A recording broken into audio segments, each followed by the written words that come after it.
आज के टाइम में मार्केट में हर चीज में मिलावट होती है, तो चलिए जानते हैं कुछ ऐसे काम के यूजफुल टिप जिससे जितना हो सके हम मिलावटी खाने को अपने से दूर करेंगे। कैसे, यह वीडियो अंत तक देखिएगा। वीडियो बहुत ही यूजफुल है, आपके बहुत ज्यादा काम आएगी। टिप्स छोटे छोटे हैं पर हमारी लाइफ को ये बहुत ज्यादा आसान करते हैं, क्योंकि इस तरह की समस्याओं का हम रोज ही सामना करते ही हैं। पहला यूजफुल टिप बहुत ज्यादा काम आने वाला है।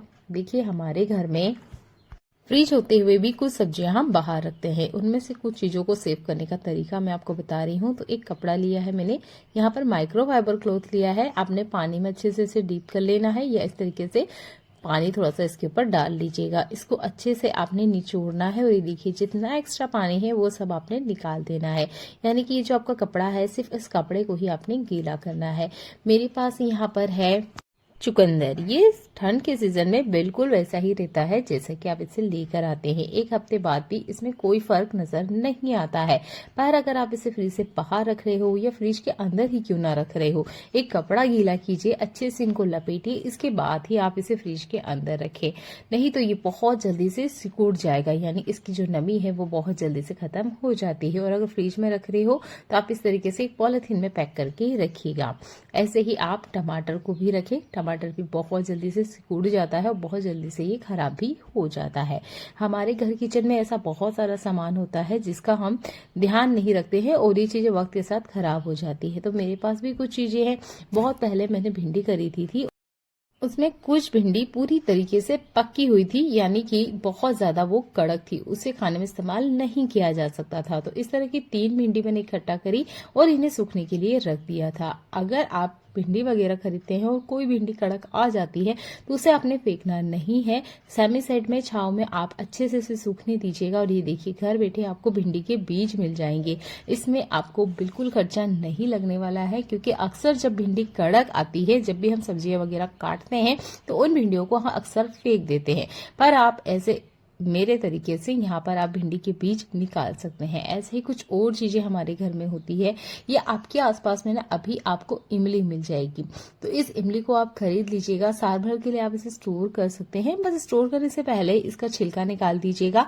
बीज नहीं भी निकालेंगे तो चलेगा, अगर आपके पास टाइम है तो निकाल लीजिएगा। साइड में जो इमली आप देख रहे हो ना, ये मैंने साल भर पहले स्टोर करी थी और इसमें कोई कीड़ा, कोई लम्स, कोई जाला नहीं पड़ा था।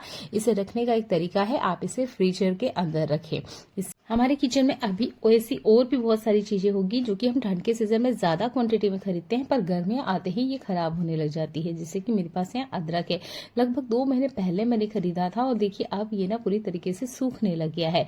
सूखे रही उससे पहले आप कद्दूकस कर लीजिए। इसके बाद में इसे धूप दिखाकर मिक्सर में पीस के इसे रख सकते हो। चाहे तो आप चाय पत्ती के अंदर भी इसे डाल सकते हो, पर इस बात का आप ध्यान रखें कि इसको थोड़ा सा धूप दिखाएं। इसके अंदर जो गीलापन है वो अच्छे से सूख जाना चाहिए। अगर आप गीला गीला रखोगे तो चाय पत्ती खराब हो जाएगी। इसे मैं एक दिन की अच्छे से धूप दिखाऊंगी, उसके बाद में इसे मैं चाय पत्ती में रखने वाली हूँ। ऐसे ही एक और चीज है मेरे पास, आपके पास भी ये चीजें रखी होगी, थोड़ी थोड़ी क्वांटिटी में रहती है और हम सोचते हैं कभी यूज करेंगे, पर वो टाइम कभी नहीं आता है। ऐसे ही मैंने लगभग 4 महीने पहले जब ठंड स्टार्ट हुई थी तब मैंने हल्दी खरीदी है, और देखिए अभी भी कुछ हल्दी की पीस मेरे पास बचे हुए हैं। तो इनको भी मैंने इस तरीके से कद्दूकस किया है। इसको भी अच्छे से कड़क धूप दिखाना है और ग्रेट करके रख लेना है। देखिए इसको छिलते हुए मेरे हाथ कितने ज्यादा पीले हो चुके हैं। ये बिना केमिकल वाली चीजें हैं, तो इन्हें अपने घर में लेकर आए, और मार्केट के जो पैकेट होते हैं, जो रेडीमेड हम लेकर आते हैं खाने के इस्तेमाल के लिए, उनको आप जितना हो सके कम इस्तेमाल में करें। वैसे ही यहाँ पर लाल खड़ी मिर्ची है, अगर आप घर पे पीस रहे हो तो 3-4 तेज पत्ते इसमें डाल दीजिए।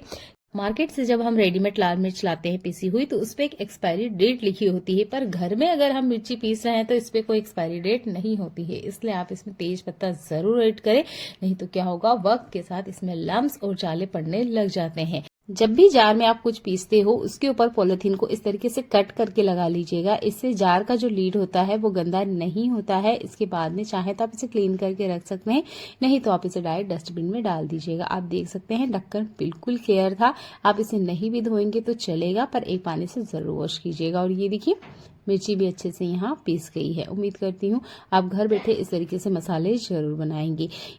हम महिलाओं को मंथली पीरियड्स आते हैं, जिसकी वजह से हमारे शरीर में काफी ज्यादा खून की कमी होती है। अगर आप खून की कमी को पूरा करना चाहते हैं, या जो आपका ब्लड है वो पूरी तरीके से साफ हो जाए पीरियड्स होने के दौरान, तो आप ना थोड़ा सा यहाँ पर ये जो चुकंदर होते हैं इसका पानी पीना स्टार्ट कीजिएगा। जो भी आपके 4-5 दिन है उसके बीच में आपने यही पानी पीना है। आप नॉर्मल टैप वाटर मत लीजिएगा, इस पानी को पीजिएगा, आपका जो ब्लड है वो पूरी तरीके से साफ हो जाएगा। ऐसे ही कोर काम का यूजफुल टिप, बहुत सारे ऐसे कंटेनर होते हैं जिसके ऊपर बहुत कड़क गम लगा होता है। इस गम को निकालने के लिए आप यहाँ पर नेल पेंट रिमूवर वाला जो वाइप होता है इसका इस्तेमाल कर सकते हैं। ये एक हनी की छोटी सी बोतल थी, इसके ऊपर से पेपर तो निकल गया है पर अभी भी ना काफी सारा गम है। तो यहाँ पर 1-2 वाइप्स आपको लगेंगे, पर ये जितना गम है ना बहुत अच्छे से निकल जाएगा। इस तरीके से अगर कोई बोतल वगैरह है या कोई कंटेनर है जैम वगैरह का और आप उसको रीयूज करना चाहते हो और उस पर काफी ज्यादा गम है, अच्छे से क्लीन करने के बाद, वॉश करने के बाद भी, तब आप आखिरी में ये वाला ट्रिप ट्राई आउट करके देखिएगा। 100% वर्क करता है। कैसी भी बोतल हो, कैसी भी सरफेस हो, स्टील का भी हो सकता है, एल्यूमिनियम हो सकता है, इस तरीके से ग्लास होता है, सब कुछ अच्छे से क्लीन हो जाता है। अगर आप वाइप इस्तेमाल नहीं करते हैं तो लिक्विड नेल पेंट है उसका भी आप इस्तेमाल कर सकते हैं। यहाँ एक और काम का यूजफुल टिप देख लेते हैं। ये जो हमारा किचन सिंक होता है कितना ही क्लीन क्यों ना कर ले, पर इसमें कुछ दाग ऐसे होते हैं जो कि वक्त के साथ इसकी शाइन को खत्म कर देते हैं। जैसे कि हम बर्तन वगैरह धुल चुके हैं, पर अभी आप देखिए इस पे काफी ज्यादा पानी के दाग हैं। ये खारे पानी के दाग हैं। बहुत जगह टैप वाटर खारा आता है जिसकी वजह से इस तरीके से हमारे सिंक बहुत जल्दी खराब हो जाते हैं। मैंने सिंक आपको पास से दिखाया है, बहुत बुरी हालत है, पर इसको एक तरीके मैं बताऊंगी जिससे आप बहुत आसानी से इसे क्लीन कर सकते हैं। वैसे तो नॉर्मली हम पीताम्बरी का यूज पीतल के बर्तन और चांदी के बर्तन को साफ करने के लिए करते हैं। चांदी के लिए भी अभी मार्केट में काफी सारी चीजें हैं जिससे आप क्लीनिंग कर सकते हैं, पर ज्यादातर हम लोग इसका इस्तेमाल इन्हीं चीजों के लिए करते हैं। पर ये जो स्टील वाले सिंक होते हैं ना, इसको भी आप पीताम्बरी से अच्छे से चमका सकते हैं। आप इस पे बार बार स्टील का स्क्रबर लगाएंगे तो एक टाइम ऐसा होगा कि ये जो आपका सिंक है ना, ये पूरी तरीके से खराब हो जाएगा। तो सिंक एरिया एक ऐसा हिस्सा होता है जो हमारे किचन में सबसे ज्यादा इस्तेमाल होता है। कभी कभी 3 बार, कभी बार इससे भी ज्यादा बर्तन इसमें क्लीन होते हैं।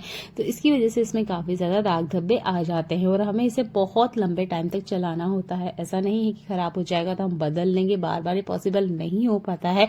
तो कोशिश कीजिएगा थोड़ा सा पीताम्बरी पाउडर इसके ऊपर डालें, लगभग 1 से 1.5 चम्मच इतना ही लगता है। हफ्ते में 1 बार ही आपने क्लीनिंग करना है।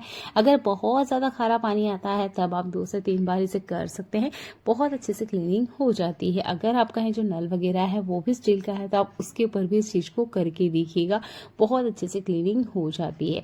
ज्यादा आपने यहाँ स्टील के स्क्रबर नहीं चलाना है, नहीं तो एक टाइम ऐसा आएगा कि ये पूरी तरीके से खराब हो जाएगा।